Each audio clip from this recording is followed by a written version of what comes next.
जो अच्छा रनर है वो अपने हिप्स के मसल से भागता है, ना कि अपने काफ के मसल से। उनके जो ग्लूट्स के मसल होते हैं ना वो ऑलरेडी काफ़ी वीक हो चुके होते हैं, क्योंकि उसका रीज़न हो सकता है कि आपकी सिटिंग या सेमी सिटिंग जॉब है। कि जब भी हम 1 घंटा या उससे ज़्यादा बैठते हैं तो ग्लूटियल अमनीजिया हो जाता है। ग्लूट्स मतलब हमारे हिप्स या पिछवाड़ा कह लीजिए, अमनीजिया का मतलब है भूल जाना। तो हमारा जो मसल है ये काम करना बंद कर देती है। जब आप 40 मिनट लगातार एक ही जगह अपना पिछवाड़ा टिका के बैठे रहते हैं तो वो भूल जाती है मसल्स की ये काम भी करना है। टाइम के साथ मेरी काफ्स तो मोटी होगी, 3-3 लेयर्स में नजर आने लगी, बट मेरी हिप्स काम नहीं करती थी। और इससे क्या होता है, आपकी अपर बॉडी और जो लोअर बॉडी है वो डिस्कनेक्टेड हो जाती है। जैसे आप ब्रेक डांस करते हैं ना तो वो ब्रेक हो गया और रिदम नहीं है उसमें। तो ये मेरी हैमस्ट्रिंग है, ये मेरी काफ है और ये मेरे हिप्स हैं। ये तो मेरी अंकल है क्वाड अगर मैं करता हूँ तो इसमें 3 जॉइंट्स का इस्तेमाल हो रहा है। एक तो मेरे हिप्स का इस्तेमाल हो रहा है, दूसरे मेरे नीज का इस्तेमाल हो रहा है, तीसरा प्रेशर जो है मेरे एंकल पे पड़ रहा है। कि हिंदुस्तान में इसके बारे में जानकारी ही बहुत कम है कि स्ट्रेंथ ट्रेनिंग भी जो है वो रनिंग का बहुत ही इंपॉर्टेंट हिस्सा है। स्ट्रेंथ मतलब ताकत, ट्रेनिंग मतलब उसकी ट्रेनिंग करना। तो उसके लिए हमने पुशअप्स की बात की, हमने पुलअप्स की बात की और उसके बाद हमने प्लैंक्स की बात की, उसके बाद हमने स्क्वाट्स की बात की। पिस्टल स्क्वाट्स होते हैं, इसमें एक टांग से स्क्वाट करते हैं, और साइड प्लैंक्स होते हैं और भी बहुत सारी एक्सरसाइजेस होती हैं। अच्छी रनिंग करें, इंजरी फ्री रहें और लंबा दौड़ पाएं और जीवन के आखिरी पल तक दौड़ पाएं, और वो पल 90 से 100 साल से पहले ना आए।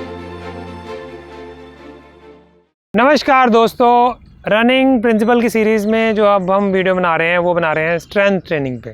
स्ट्रेंथ ट्रेनिंग पे वैसे तो हमारा एक वीडियो ऑलरेडी एग्जिस्ट करता है, बट समय के साथ चीज़ें अपडेट हो जाती हैं, हमारी नॉलेज भी अपडेट हो जाती है, कपिल जी के कैमरेज भी अपडेट हो जाते हैं। तो उससे अपडेटेड नॉलेज के साथ आपको हम कुछ नई चीज़ें ऐड करेंगे स्ट्रेंथ ट्रेनिंग के वीडियो में जो आपको हेल्प करेंगी।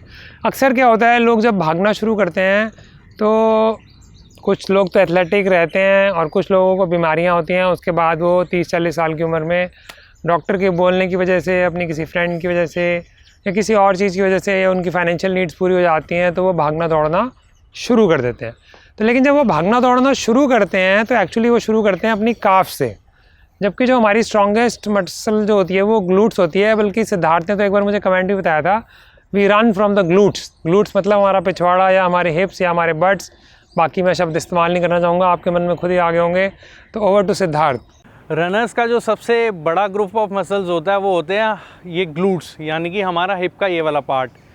तो इनिशियली क्या होता है, जब हम रनिंग स्टार्ट करते हैं तो हमारे जो काफ के मसल होते हैं हम उससे रन करते हैं। पर ज़्यादातर लोग क्या करते हैं, अपने मिड एज में या 30s या 40s के एंड में या स्टार्टिंग में ही वो आके रनिंग स्टार्ट करते हैं, क्योंकि वो मोटे हो चुके हैं इसलिए वो रनिंग स्टार्ट करते हैं। पर उनके जो ग्लूट्स के मसल होते हैं ना वो ऑलरेडी काफ़ी वीक हो चुके होते हैं, क्योंकि उसका रीज़न हो सकता है कि आपकी सिटिंग या सेमी सिटिंग जॉब है।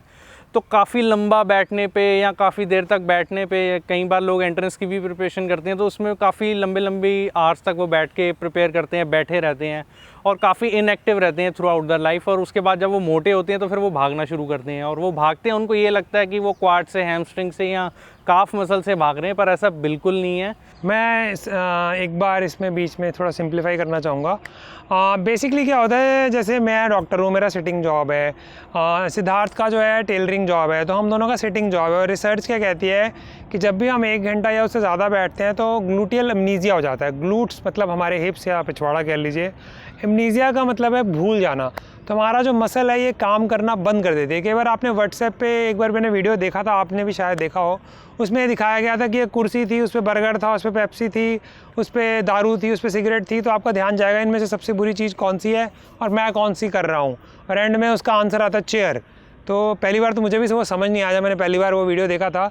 उस वीडियो का मतलब ये है कि जब आप 40 मिनट लगातार एक ही जगह अपना पिछवाड़ा टिका के बैठे रहते हैं तो वो भूल जाती हैं मसल्स की ये काम भी करना है। तो उसकी वजह से क्या होता है कि जब आप भागना शुरू करते हैं अचानक, तो भागते हैं आप अपने काफ मसल से, तो ये तो स्ट्रांग हो जाती हैं। बड़ा आप देखिए, ये मेरे हाथ में आ रही है पूरी की पूरी, बट अगर मैं चाहूँ भी तो मैं अपने हिप्स को पूरे हाथ में नहीं ले सकता, जबकि मैंने 20-25 किलो वज़न कम कर लिया उसके बावजूद भी।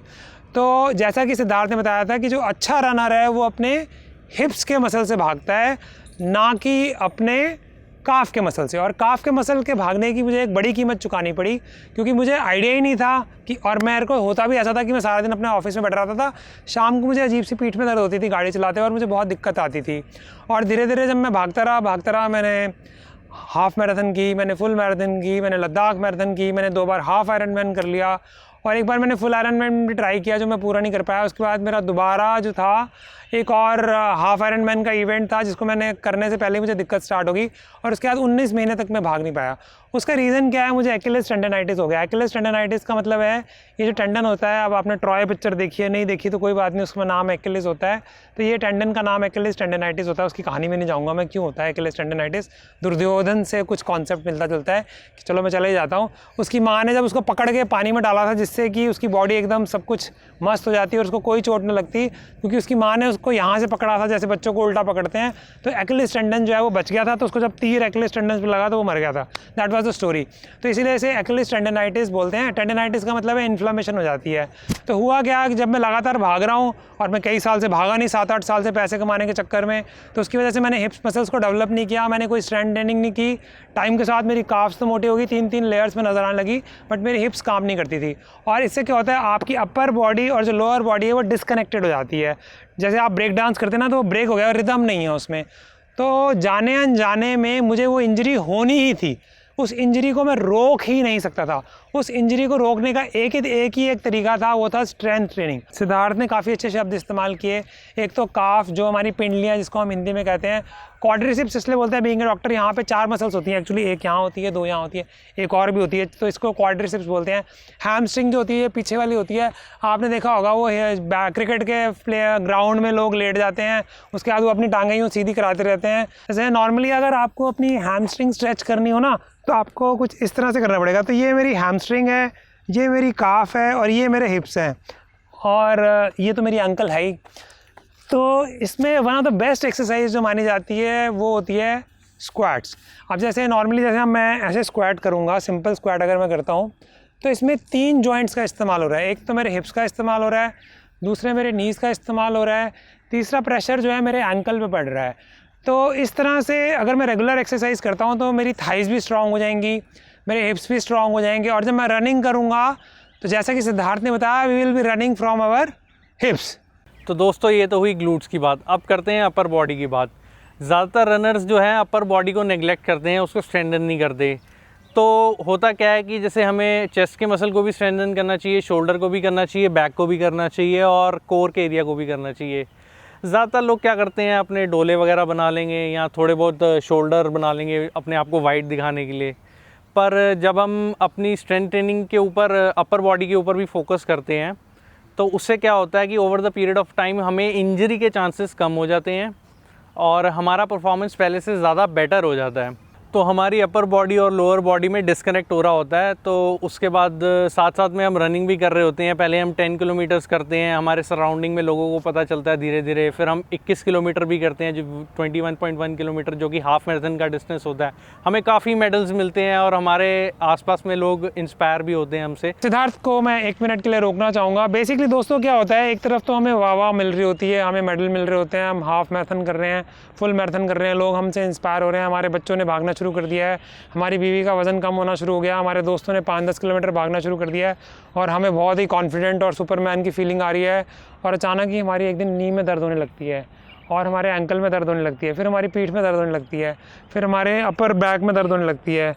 फिर हम भागते हैं तो हम उसके बाद सोचते हैं कि रेस्ट करेंगे 2 दिन के लिए, क्योंकि होता है रिसर्च के हिसाब से कि अगर आप 48 घंटे रेस्ट करते हैं तो आपकी ज़्यादातर पेन चली जाती है। हम हफ्ता, 15 दिन, महीना रेस्ट करते हैं, उसके बाद दोबारा भागना शुरू करते हैं, हमें फिर दोबारा दर्द होने लगता है, क्योंकि उसका कारण ही हम नहीं समझ पाते। और ये इसलिए है कि हिंदुस्तान में इसके बारे में जानकारी ही बहुत कम है कि स्ट्रेंथ ट्रेनिंग भी जो है वो रनिंग का बहुत ही इम्पॉर्टेंट हिस्सा है।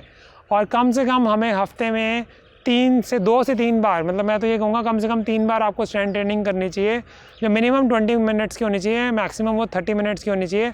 बल्कि जो ओवरवेट लोग हैं उनको तो स्ट्रेंथ ट्रेनिंग ज़्यादा करनी चाहिए, उनका उससे वेट लॉस भी होगा और साथ में जो है उनकी मसल्स भी स्ट्रॉन्ग होंगी, और जब वो रनिंग करेंगे तो वो लोड ले पाएंगी। जब आपकी मसल्स ही वीक होंगी तो वो लोड कैसे ले पाएंगी, that is very very important to understand. तो हुआ क्या, अपर बॉडी और लोअर बॉडी दोनों का डिस्कनेक्ट हो गया। अब जैसे क्वाड्रस लंबोरम करके एक मसल होती है बीच में, जो यहाँ कहीं बैक के आसपास होती है, यहाँ पे एक अजीब सी दर्द होने लगती है, आप दबाएंगे भी तो आपको अजीब सा पेन टाइप फील होगा जब आप काफ़ी डीप दबाएंगे। तो यहाँ से जो है वेट अपने अपर बॉडी से लोअर बॉडी की तरफ ट्रांसफ़र हो रहा है। तो हमारे 2 हिस्से इकट्ठे काम ही नहीं कर रहे, वो अलग अलग काम कर रहे हैं। ऊपर से जो हमारी हिप्स की मसल है और जो हमारी काफ की मसल है, इसमें भी कोई कोऑर्डिनेशन ही नहीं है। तो सिर्फ हमारा जो पूरा प्रेशर है वो हमारी काफ पे पड़ रहा है कुछ हद तक हमारे, और काफ़ी सारे लोग तो थाइस की एक्सरसाइज भी नहीं करते। तो आपने नोटिस किया होगा जब फुल मैराथन भागते हैं तो 25-30 किलोमीटर के बाद टांगे जो है ना वो जवाब दे जाती हैं, या कई वो लोग बोलते हैं टांगे भर सी गई हैं। और जैसे मिड फुट पे भागना होता है, हमें दिखाई दे रहा है ये कपिल, जैसे हमें मिड फुट पे भागना होता है उसके बजाय हम फुल फुट भागने लग जाते हैं। फुल फुट मतलब हमारा जो पूरा पाँव जो है वो ज़मीन पे लगना शुरू हो जाता है। तो अगर हम अपनी हिप्स को स्ट्रॉन्ग करेंगे, हम अपनी हिप्स को स्ट्रॉन्ग करेंगे, हम अपनी थाइस को स्ट्रॉन्ग करेंगे, हम हैमस्ट्रिंग की स्ट्रेचिंग करेंगे, काफ के लिए भी हम हील रेजिस टाइप एक्सरसाइजेस करेंगे, और जैसे हम अपर बॉडी के लिए करना चाहते हैं तो जैसे स्क्वीज़ करते हैं हम पीछे, तो यहाँ पे हमारी जो अपर बैक की मसल्स हैं वो इस्तेमाल हो रही हैं। हम ज़मीन पे लेट जाएंगे और एरोप्लेन टाइप बन जाएंगे। मैं बन जाऊँ क्या, दिख जाएगा? तो सपोज़ ऐसे हम ज़मीन पे लेट जाते हैं, तो अगर हम ऐसे करते हैं तो यहाँ पे जो प्रेशर है वो यहाँ पे पड़ रहा है। अगर आप टच भी करेंगे लेट के इस वीडियो को देखते हुए भी, तो भी आपको रियलाइज़ होगा कि आपकी ये वाली जो बैक है इसके ऊपर आपके प्रेशर पड़ रहा है। उसी तरह जैसे हम प्लैंक्स करते हैं, अब प्लैंक्स में आपकी कोर भी जो है वो स्टिफ हो जाएगी। अब मैं पूरा प्लैंक तो एक्सप्लेन नहीं कर पाऊँगा, बट फ़िलहाल जैसे इसमें क्या हो रहा है कि आपकी कोर मसल्स भी यूज़ हो रही हैं, आपके जो हैंड हैं ये भी यूज़ हो रहे हैं। उसके अलावा आप पुशअप्स कर सकते हैं, पुलअप्स कर सकते हैं। तो बहुत सारी एक्सरसाइजेज हैं जो आप स्ट्रेंथ ट्रेनिंग के लिए कर सकते हैं। तो दोस्तों हमने स्ट्रेंथ ट्रेनिंग की बात की। स्ट्रेंथ मतलब ताकत, ट्रेनिंग मतलब उसकी ट्रेनिंग करना। तो उसके लिए हमने पुशअप्स की बात की, हमने पुलअप्स की बात की, और उसके बाद हमने प्लैंक्स की बात की, उसके बाद हमने स्क्वाट्स की बात की। उसके अलावा बर्पीज़ होती हैं, मैं लिस्ट अगर गिनाऊँ तो स्क्वाट्स होते हैं, लॉन्ग जंप्स होते हैं, बर्ड एंड डॉग होता है, पिस्टल स्क्वाट्स होते हैं जिसमें एक टांग से स्क्वाट करते हैं, लंजेस होते हैं, बर्पीज़ होती हैं, और साइड प्लैंक्स होते हैं, और भी बहुत सारी एक्सरसाइजेज होती हैं। तो दोस्तों ये सारी एक्सरसाइजेज जब हम करेंगे, Kapil thank you for a good catch, तो ये जो सारी एक्सरसाइजेज होती हैं वो हमें सिस्टमेटिक मैनर में करनी होंगी। उसके लिए तो अलग से वीडियो चाहिए होगा, या फिर और जो अच्छे वीडियोज़ हैं उनके हम कुछ के लिंक डिस्क्रिप्शन में डाल देंगे, ताकि आप भी वही स्ट्रेंथ ट्रेनिंग कर पाएँ जो बाकी लोगों को अवेलेबल है, और अच्छी रनिंग करें, इंजरी फ्री रहें, और लंबा दौड़ पाएँ, और जीवन के आखिरी पल तक दौड़ पाएँ, और वो पल 90 से 100 साल से पहले ना आए। तो दोस्तों ये था हमारा वीडियो स्ट्रेंथ ट्रेनिंग के लिए, और मेरी और सिद्धार्थ की तरफ से आप सबको धन्यवाद।